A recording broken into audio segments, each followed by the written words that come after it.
नमस्कार बच्चों। पिछले क्लास में ना हमने डॉक्टर श्याम सुंदर दास द्वारा लिखित कर्तव्य और सत्यता जो आपके पाठ्यक्रम में दूसरे पाठ के रूप में जो है उसकी शुरुआत कर ली है। तो वहां पर उस पाठ का मूल उद्देश्य क्या है उसके बारे में भी हमने बातें कर लिया था। तो साथ ही साथ 2 पैराग्राफ्स जो उस लेसन के हैं, उस पाठ के हैं, तो उसको भी हमने खत्म कर लिया है। तो वहां पर हमने बातें किया है कि कर्तव्य की पहली शुरुआत कहाँ से होती है, तो उसका आरंभ पहले कहाँ से होता है।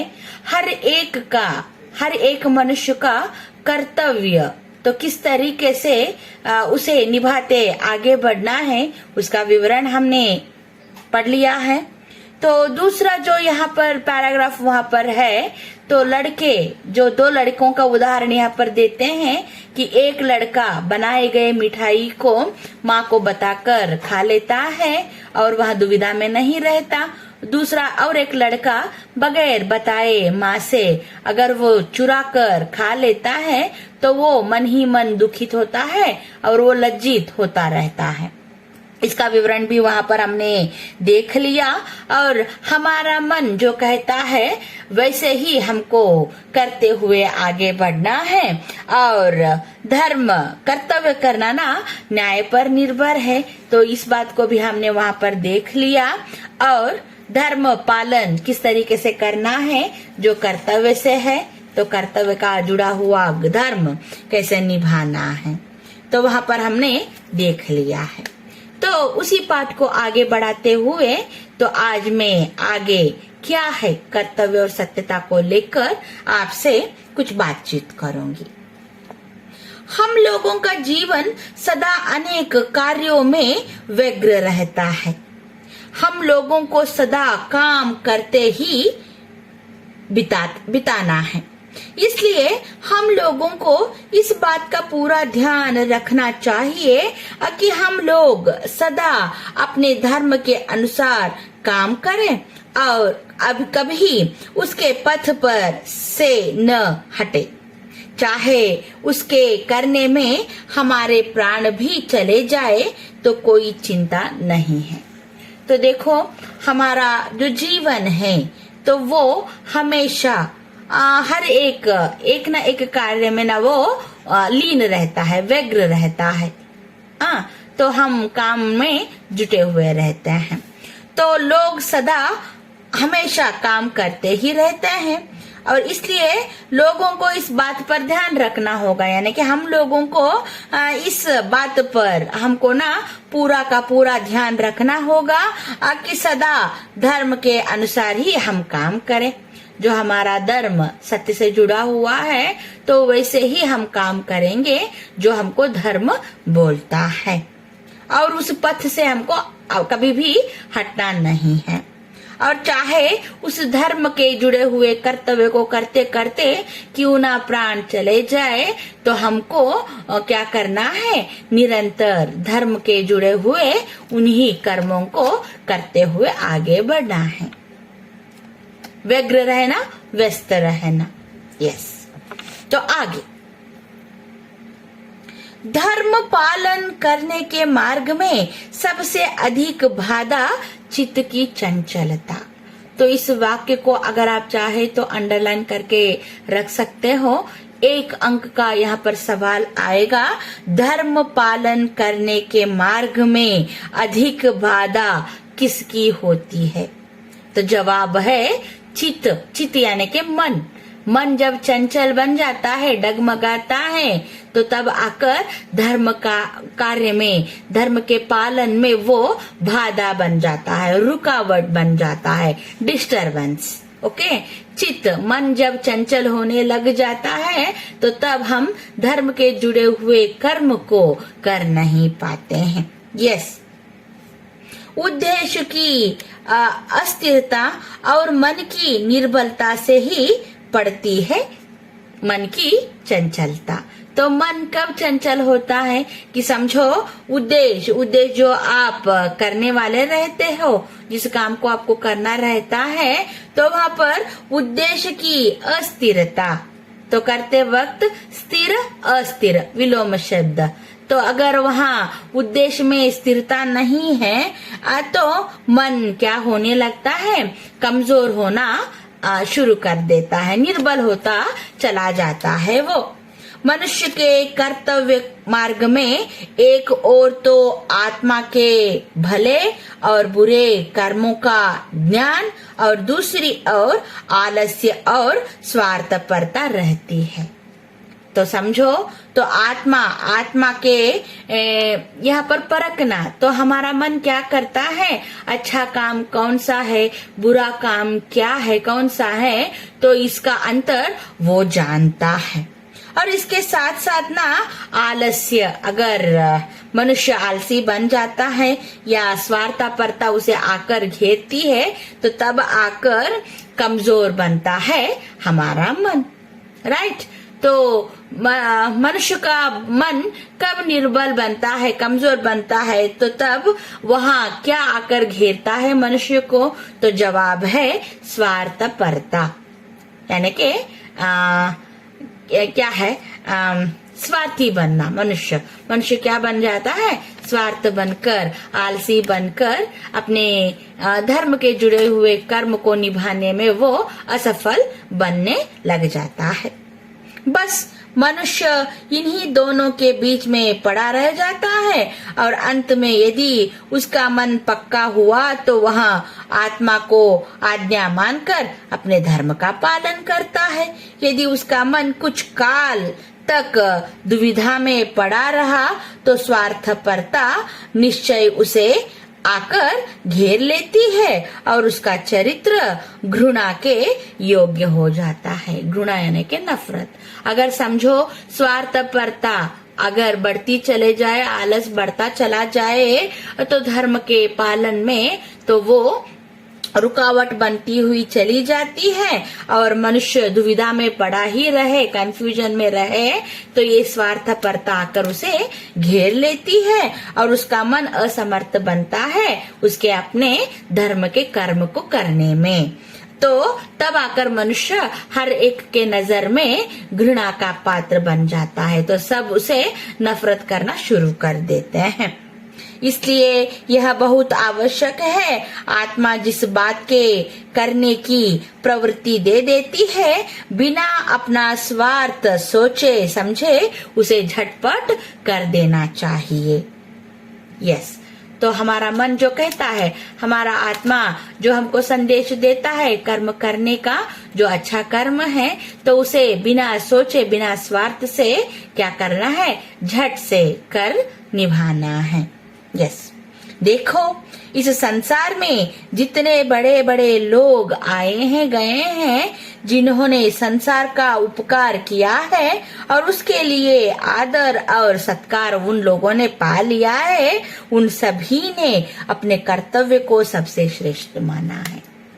तो बड़े बड़े लोग, रोल मॉडल्स जो हैं हमारे जीवन में, मार्गदर्शी अच्छे लोग, बड़े लोग, तो वो बड़े लोग जो आकर गुजरे हुए हैं अच्छे नाम काम करके, तो उन सब लोगों ने अपने जीवन में हमेशा कर्तव्य को ही सर्वश्रेष्ठ एक स्थान दे दिया है। तो टॉप मोस्ट में उन लोगों ने हमेशा अपने जीवन में अच्छा नाम काम कमाने के पीछे हमेशा कर्तव्य को ही श्रेष्ठ स्थान दिया है। इसीलिए वे सब लोग बड़े नाम कमाकर अच्छा नाम एक उनका नींव जो है अच्छाई के लिए, तो उसे वो छोड़कर छाप कर आगे बढ़े हैं और बड़े लोगों के क्या है गिनती में वे लोग गिने जाते हैं। तो उन सब लोगों ने, बड़े लोग जो हमारे देश के हैं, तो हमारे आदर्श लोग जो बने हुए हैं, तो उन सब लोगों ने अपने जीवन में कर्तव्य को ही हमेशा सर्वश्रेष्ठ स्थान दिया हुआ है।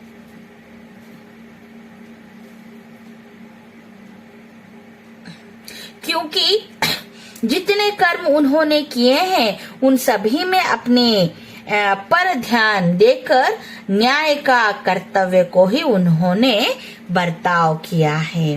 न्याय न्याय के जुड़े हुए कर्तव्य को करते करते जीवन में हमेशा कर्तव्य को ही उन्होंने अपनाया है, इसीलिए वे लोग बड़े लोग कहलाते हैं। यस, जिन जातियों में यह गुण पाया जाता है वही संसार में उन्नति करते हैं और संसार में उनका नाम आदर के साथ लिया जाता है। विथ रिस्पेक्ट, गौरव के साथ साथ अगर उन बड़े लोगों का नाम हम जिक्र करते हैं, हम लेते हैं, तो उनके पीछे उनका बनाया हुआ, उनका किया हुआ कर्तव्य है जो न्याय पर निर्भर है। तो उस कर्तव्य को ही श्रेष्ठ स्थान देते हुए उन लोगों ने क्या किया है, उसे अच्छे कर्तव्य के रूप में, न्याय के रूप में निभाकर बर्ताव उन्होंने किया है, इसीलिए वे बड़े लोग कहलाते हैं जीवन में, जो आदर्श रूप वाले, आदर्श गुणों को अपनाकर जो संसार के बड़े लोगों के रूप में गिने जाते हैं। यस, एक समय किसी अंग्रेज, तो यहाँ पर कर्तव्य को निभाने वाले लोगों ने, पुरुषों ने खास तौर पर जो अपना धर्म निभाया, जो कर्तव्य का है, तो यहाँ दो उदाहरण लेखक यहाँ पर देना चाह रहे हैं श्याम सुंदर दास जी। तो एक घटना जब घटी थी अंग्रेज जहाज में, तो उस वक्त उस जहाज में मौजूद जो लोग थे, पुरुष थे, उन लोगों ने अपने कर्तव्य को किस तरीके से निभाकर पूरे संसार में आदर्शवादी लोग बने। तो ठीक वैसे ही घटना और एक घटती है फ्रांस में। तो वहां पर स्वार्थ से भरे हुए पुरुष लोग अपने कर्तव्य को न निभाते हुए संसार में उनको किस तरीके से क्या है, धुतकार दिया गया और संसार में वो घृणा के पात्र किस तरीके से बनते हैं। तो इन दोनों उदाहरणों के साथ साथ यहाँ पर लेखक बताना चाह रहे हैं बच्चों। तो सुनिए कुछ इस प्रकार, एक समय किसी अंग्रेज जहाज में ना, जब वहां बीच समुद्र में था जहाज, तो एक छेद हो गया वहां पर। उस पर बहुत सी स्त्रियां और पुरुष थे और उसके बचाने का पूरा उद्योग किया गया, योजना, उद्योग। पर जब कोई उपाय सफल न हुआ तो तब जितनी स्त्रियां उस पर थी सब नावों पर चढ़ाकर विदा कर दी गई और जितने मनुष्य उस पोत पर, जहाज पर थे, तो सब लोग क्या करते हैं, पोत पर बच गए और उन्होंने उसकी छत पर इकट्ठे होकर ईश्वर को धन्यवाद दिया कि वे सब अब तक अपना कर्तव्य पालन कर सके और स्त्रियों की प्राण रक्षा में सहायक हो सके। निदान इसी प्रकार ईश्वर की प्रार्थना करने करते उस पोत में ना पानी भर गया और वहां डूब भी गया। पर वे लोग अपने स्थान पर ज्यों के त्यों खड़े रहे। उन्होंने अपने प्राण बचाने का कोई उद्योग नहीं किया। इसका कारण यह था कि यदि वे अपने प्राण बचाने का उपाय करते तो स्त्रियां और बच्चे न बच सकते। इसीलिए उस पोत के लोगों ने अपना धर्म यही समझा कि अपने प्राण देकर भी ना स्त्रियों और बच्चों के प्राण बचाने चाहिए। यस, तो यहाँ पर वे जो पुरुष लोग अंग्रेज जहाज में जो छेद के वजह से पानी भरकर डूबने की अवस्था में थी बीच समुद्र में, तो उन लोगों ने, उन पुरुषों ने क्या किया, उस जहाज में जितने भी स्त्री और बच्चे थे उन सभी लोगों को नाव में बिठाकर वहां से रवाना कर दिया और हमारा धर्म क्या है इस संसार में, तो उस धर्म को मानकर सोचकर उन लोगों ने क्या किया, उस जहाज के छत पर जाकर वे लोग प्रार्थना करने लग गए हाथ जोड़कर कि इस संसार में पुरुष बनकर, एक मनुष्य बनकर जो धर्म पालन हमको करना था तो उसको हमने बखूबी कर निभाया है। तो वैसे वैसे पानी जैसे भरते आ गया तो वो जहाज संसार में डूब गया। तो यहाँ उन लोगों ने स्त्री और बच्चों के प्राण बचाकर अपना धर्म पालन को उन्होंने कर दिखाया। तो इसीलिए उन लोगों का संसार में जय जयकार होने लग गया। जिस तरीके से वे अपने प्राण देकर स्त्री और बच्चों के प्राण को बचाए हैं, तो इस कार्य में सफल होने वाले उन पुरुषों का गुणगान होने लग गया संसार में, जो धर्म के कर्तव्य को करने में अपने प्राण को जुटा देते हैं। इसका विरुद्ध और एक ऐसी ही घटना घटती है तो फ्रांस में। तो वहां पर क्या होता है देखो बच्चों, इसके ना विरुद्ध फ्रांस के रहने वाले लोगों ने डूबते हुए जहाज पर से अपने प्राण को बचाए, किंतु उस पोत पर जितनी स्त्री और बच्चे थे उन सभी को उसी पर वे छोड़कर आ गए। तो इस नीच कर्म की सारे संसार में ना निंदा होने लग गई। इसी प्रकार जो लोग स्वार्थी होकर अपने कर्तव्य पर ध्यान नहीं देते वे संसार में लज्जित होते हैं और सब लोग उनसे घृणा करते हैं, नफरत करते हैं। ठीक इसका विरुद्ध जो फ्रांस देश में होता है बच्चों, वहां पर जितने भी पुरुष वहां मौजूद थे जहाज में, वे लोग स्वार्थी बनकर अपने धर्म पालन न करते हुए वे लोग वहां पर जितने भी औरत और बच्चे बचे थे उनको वहीं छोड़कर वे क्या करते हैं, खुद का ना प्राण बचा लेते हैं। तो ऐसी कृत्य से, ऐसे कर्तव्य से संसार में उनकी निंदा हुई और वे सब घृणा के पात्र हो जाते हैं संसार में। तो कर्तव्य जो है निभाते हैं संसार में तो वे अच्छे लोग कहलाते हैं। अगर समझो स्वार्थ से अगर मनुष्य अपना कर्तव्य भूल बैठता है तो वो संसार में लज्जित होता है और हर एक के दृष्टि में वो घृणा नफरत के पात्र बन जाता है। ठीक है, तो आगे देखो।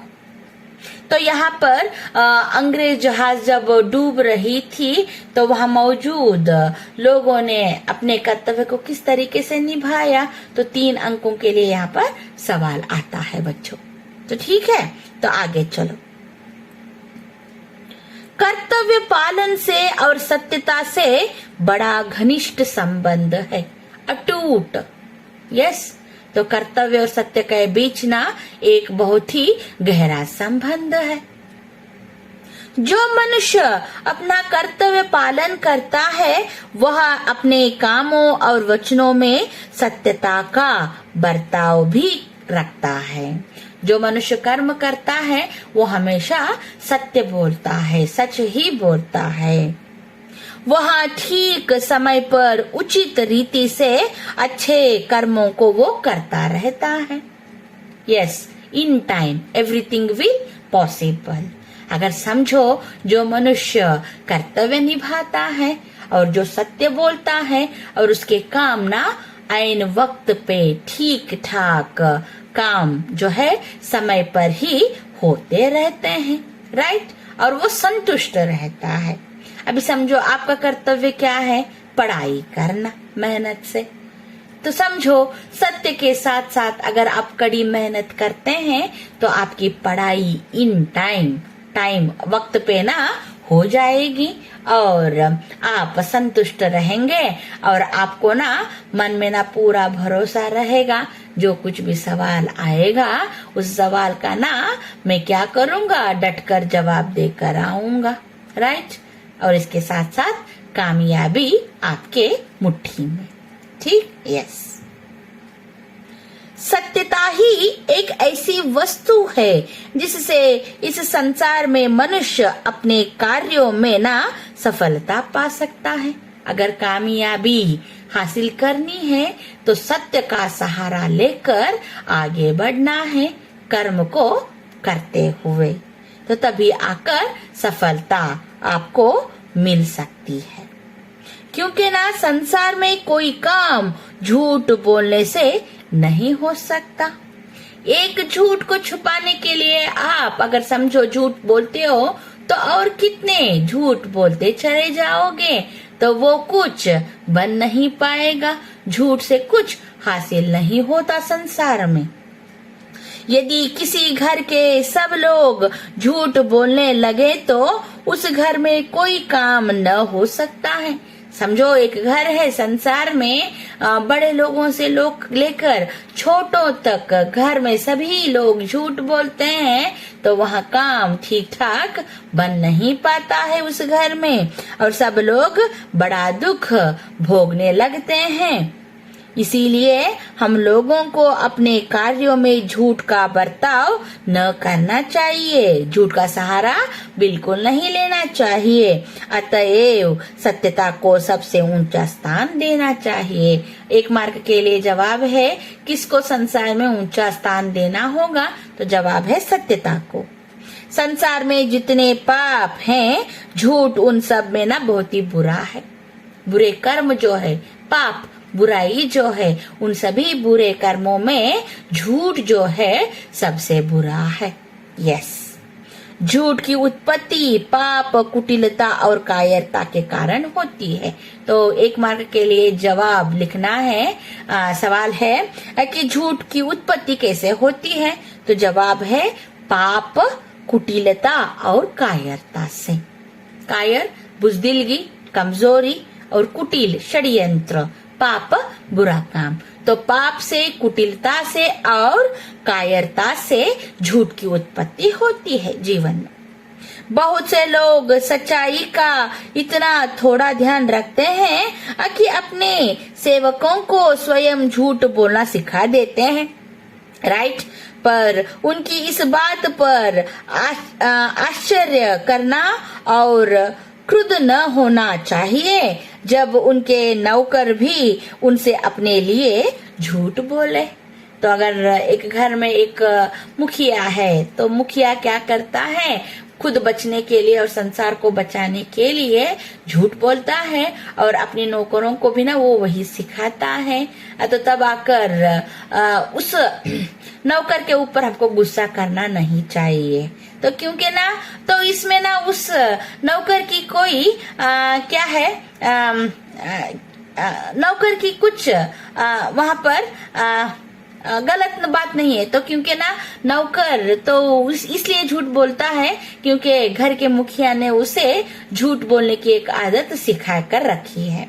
तो इसमें उसकी गलती नहीं है, तो उस नौकर के ऊपर हमको गुस्सा करना नहीं चाहिए। और तो यहाँ पर तो गलती जो है उस घर के मुखिया की है, जो नौकर को अपने स्वार्थ के लिए झूठ बोलना सिखा कर रखता है, राइट। इसके लिए एक अगर बेस्ट एग्जांपल हम लेंगे तो राजनीति के जुड़े हुए लोग, तो वे लोग क्या करते हैं, वोट मांगते वक्त खुद को जीतने के लिए जीतने के वक्त पर ना बहुत ही बड़े बड़े दिलासा देकर क्या करते हैं, सब लोगों को मैं ऐसा काम करूंगा, वैसा काम करूंगा, आप मेरे पक्ष को जिता दीजिए, मुझे जिता दीजिएगा। तो जब वोट लेकर जीत जाते हैं तो क्या चल रहा है, जीते गए उस क्षेत्र से वहां पर मुड़ के भी देखते नहीं है। तो ये हर एक ऐसा होता है कि हम लोग नहीं कहेंगे राजनीति में, तो कुछ लोग ऐसे रहते हैं। तो राजनीति के बारे में जानकारी न रखने वाले, तो उसके ऊपर अभिरुचि न रखने वाले कुछ लोग ऐसे रहते हैं जो खुद के बारे में हमेशा सोचते हैं, जो स्वार्थी रहते हैं, राइट।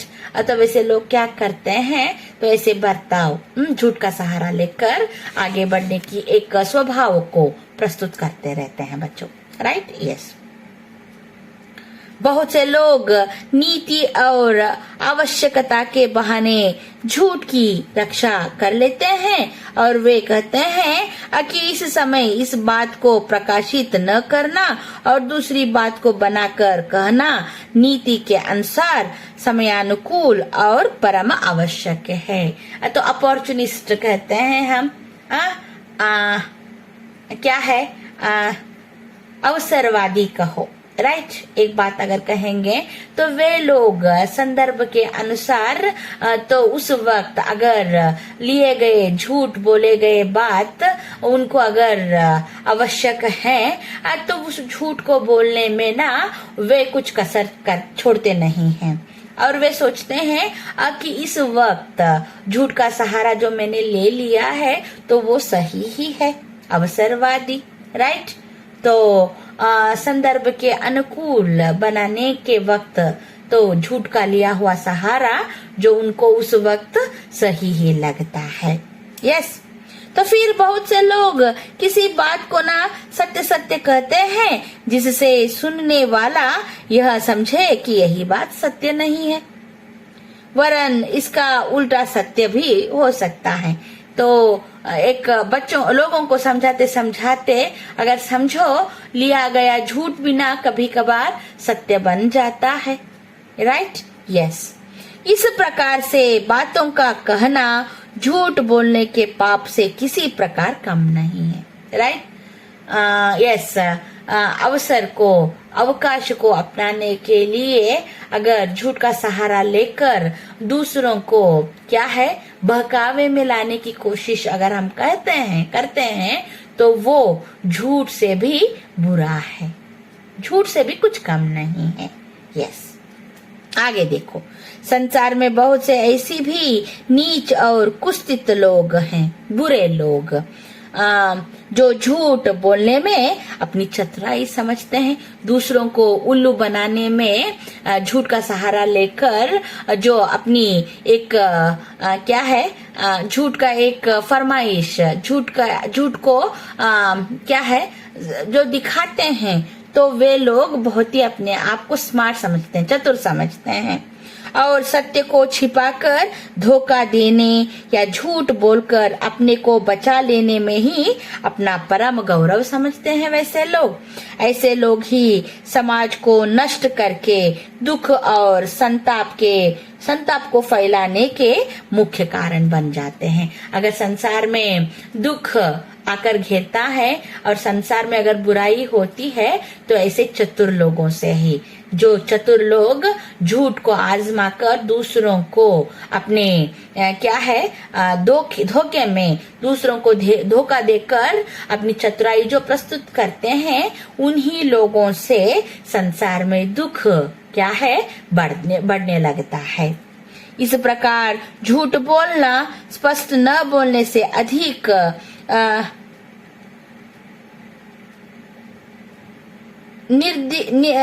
निर्दिष्ट और कुत्सित कर्म है, राइट। तो अब झूठ बोलना और भी कई रूप से देखे जाते हैं। वैरायटीज ऑफ झूठ क्या है देखो, जैसे चुप रहे ना, साइलेंट किलर्स जो रहते हैं तो वो एक झूठ का प्रकार है जो चुप रहते हैं हमेशा। किसी बात को बढ़ा चढ़ाकर कहना क्या है, स्पाइसीदार, हाँ क्या है अच्छा सा मसाला डाल कर जो बोलते हैं बात को, तो वो भी एक झूठ का प्रकार है। बात को बढ़ा चढ़ा कर बोलना, उसे रंग लगाकर, यस। किसी बात को छिपाना, हाइड करना, बात को छिपाना, यस। भेद बदलना, रंग बदलना, राइट। गिरीट के जैसे रंग बदलते हैं बोलते हैं ना, राइट, वो भी एक झूठ का प्रकार है। झूठ मूठ दूसरों के साथ हाँ में हाँ मिलाना, राइट। अगर कोई बोलता है ये सच है, ठीक है, तो उनके हाँ में हाँ मिलाते हैं ना, तो वो भी एक झूठ का प्रकार है। प्रतिज्ञा करके उसे पूरा न करना, तो एक प्रतिज्ञा किया है, प्रण लिया है, तो उसे करके ना न निभाना, ये भी झूठ का प्रकार है। और सत्य को न बोलना, सच को न बोलना, तो जबकि ऐसा करना धर्म के विरुद्ध है, तो तब ऐसे सब बातें झूठ बोलने से किसी प्रकार कम नहीं है। तो ये सब झूठ के अलग अलग प्रकार हैं। फिर ऐसे लोग भी होते हैं जो मुंह देखी बातें बना लेते हैं और प्रस्तुत करते हैं वही काम जो उनको रुचता है। तो बोलना एक, करना एक, राइट। तो बोलते हैं तो मैं ये करूंगा, लेकिन वही करते हैं जो उनके मन को रुचता है। तो वैसे लोगों का कर्म भी ना एक प्रकार का झूठ ही है। यस, ऐसे लोग मन में समझते हैं कि सबको कैसा मैंने उल्लू बना लिया, मूर्ख बना लिया, हमने अपना काम कर लिया है। पर वास्तव में हकीकत में ना वे अपने को ही मूर्ख बना लेते हैं ऐसे काम करके। और अंत में ना उनकी पोल जब खुल जाती है तो समाज में लोग घृणा उनको करने लगते हैं और उनसे बात करना अपना अपमान समझने लगते हैं। तो देखो यहाँ पर वैसे लोग जो रहते हैं तो झूठ का सहारा लेने वाले और साथ ही साथ लोग बोलते हैं कुछ और करते ही हैं जो उनका मन कहता है, रुचता है मन को। तो वैसे लोग घृणा के पात्र बनते हैं और वैसे लोगों से बातें करना ना तो दूसरे लोग क्या समझते हैं, अपना अपमान, राइट। तो ये आगे की जो बातचीत आज हमने जो कर लिया है कर्तव्य और सत्यता का, तो आशा करती हूँ आज के जो डिस्कशन जो है आपको समझ में आ गई है। तो और 2-3 पैराग्राफ्स यहाँ इस पाठ के हैं और इसके साथ साथ इस पाठ के जुड़े हुए 1 अंकों के प्रश्नोत्तरों की चर्चा और दीर्घ प्रश्न जो है 3 अंकों के लिए, तो उनके बारे में बातचीत और ससंदर्भ स्पष्टीकरण और आपका फेवरेट व्याकरण में वाक्य शुद्धिकरण जो इस पाठ में है, पाठ के अभ्यास में है, उनको करेंगे। और कोष्टक से रिक्त स्थानों की पूर्ति तो वो भी है व्याकरण में। और सूचना के अनुसार काल परिवर्तन और लिंग पहचानिए। और इसके साथ साथ इस बार साहित्य गौरव में आने वाले 2 जो नए सवाल है तो उनके बारे में हमने बातें कर लिया है फर्स्ट क्लास में, हाँ, इंट्रोडक्शन में, कि उपसर्ग जोड़ना, प्रत्यय अलग करना, प्रीफिक्स एंड सफिक्स, उनके बारे में भी हम यहाँ पर जो इस पाठ के अभ्यास में है उनको यहाँ पर करेंगे। और साथ ही साथ अन्य वचन रूप, विलोम शब्द जो इस पाठ के अभ्यास में है।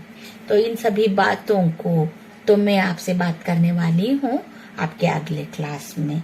तो बच्चों सब लोग सेहत के साथ साथ घर में रहिएगा, परिवार में, तो इसके साथ साथ पढ़ाई के मामले में, हाँ, और आपसे बातें करने के लिए प्रेरणा परिवार जो आपका अपना है हमेशा है आपके साथ, हाँ। यहाँ पर कमजोर पड़ने की कोई आवश्यकता नहीं है, दुविधा में मत रहिएगा। तो आगे क्या होगा, हालातों को किस तरीके से झेलना है, तो आप निडर होकर, हाँ, ऐन वक्त में जो कुछ भी आपको करना है सोच समझ कर, हाँ, राइट, और सकारात्मक भावना से आप सब लोग क्या करो, आगे बढ़ो। तो आपका खुद का अपना परिवार, साथ ही साथ आपका प्रेरणा परिवार आपके साथ है। पढ़ाई को लेकर, पढ़ाई में आपके मार्गदर्शी बनकर हम सब लोग आपके साथ हमेशा हैं बच्चों, ठीक है। तो अगले मुलाकात में कर्तव्य सत्यता के बारे में और कुछ बातचीत हम करने वाले हैं। तो ठीक, तो तब तक मुझे अनुमति दीजिएगा। धन्यवाद।